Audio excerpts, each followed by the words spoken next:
শিশুদের রামায়ণ পর্ব ৯। স্বামী রাঘবেশানন্দ। দিনরাত ভরত রামের কথা চিন্তা করতে লাগলেন ও ভাবতে লাগলেন যে কিভাবে রামকে অযোধ্যায় ফিরিয়ে আনা যায়। তার মনে শান্তি নাই। ওই বিষয়ে তিনি বশিষ্ঠদেবকে জিজ্ঞাসা করলেন। বশিষ্ঠদেব বললেন যে দশরথের অন্ত্যেষ্টিক্রিয়া আর দেরি করা ঠিক নয়। ভরত তখন ওই ক্রিয়ার সমস্ত ব্যবস্থা করতে মন্ত্রীদের আদেশ দিলেন।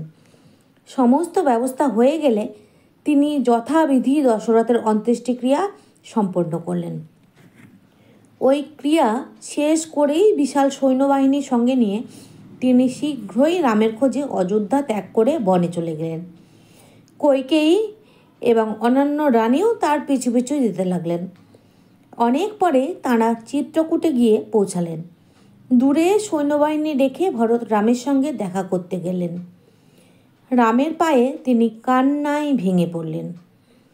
রাম তাকে তুলে আলিঙ্গন করলেন ও চুমু খেলেন।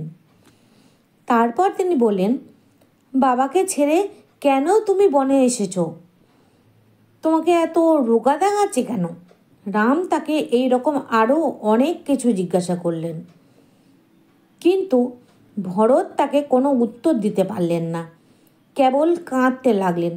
কিছুক্ষণ পরে নিজেকে একটু সামলে নিয়ে ভরত বললেন, তুমি চলে আসার অল্প দিন পরেই বাবা তোমার জন্য দুঃখ করতে করতে স্বর্গে চলে গিয়েছেন। তখন আমি মামার বাড়িতে ছিলাম। দাদা, তুমি আমার সঙ্গে অযোধ্যায় ফিরে গিয়ে সিংহাসনে বসো আর রাজত্ব করো। বাবার মৃত্যু সংবাদ শোনার সঙ্গে সঙ্গে রাম মূর্ছিত হয়ে পড়লেন। সীতা তখন তাঁর চোখে মুখে জল দিয়ে জ্ঞান ফিরিয়ে আনার চেষ্টা করতে লাগলেন। কিছুক্ষণ পরে রামের জ্ঞান ফিরে এলো। তারপর তাঁরা সকলে মন্দাকিনী নদীতে গিয়ে পিতার আত্মার উদ্দেশ্যে তর্পণ করলেন। পরের দিন ভরত রামকে অযোধ্যায় ফিরিয়ে আসার জন্য বারবার বলতে লাগলেন, কিন্তু রাম দৃঢ়ভাবে বললেন, আমি কখনো বাবার অবাধ্য হতে পারবো না। তুমি ফিরে যাও ও রাজ্য শাসন করো। আমি আমার প্রতিশ্রুতি রক্ষা করে ঠিক 14 বছর পরে অযোধ্যায় ফিরব। কিন্তু ভরত এত সহজে ছাড়ার পাত্র নন। তিনিও রামকে ফিরিয়ে নিয়ে আসার জন্য চেষ্টা করতে লাগলেন। শেষ পর্যন্ত বশিষ্ঠদেব একটি উপায় বার করলেন। তিনি বললেন, ভরত রামের প্রতিনিধি হয়ে তুমিই রাজ্য শাসন করো। ভরত দেখলেন এছাড়া আর অন্য কোনো উপায় নেই।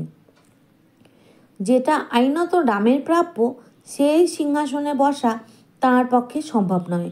তাই তিনি রামকে বললেন, দাদা, আমি তোমার কথায় অযোধ্যায় ফিরে যাচ্ছি, কিন্তু দয়া করে আমাকে তোমার কিছু জিনিস দিয়ে দাও। রাম তাতে রাজি হলেন।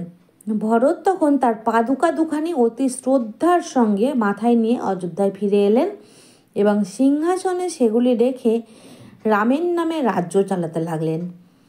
নিজে একটি পর্ণ কুটিরে রইলেন এবং রামের ফিরে আসার দিন গুনতে লাগলেন।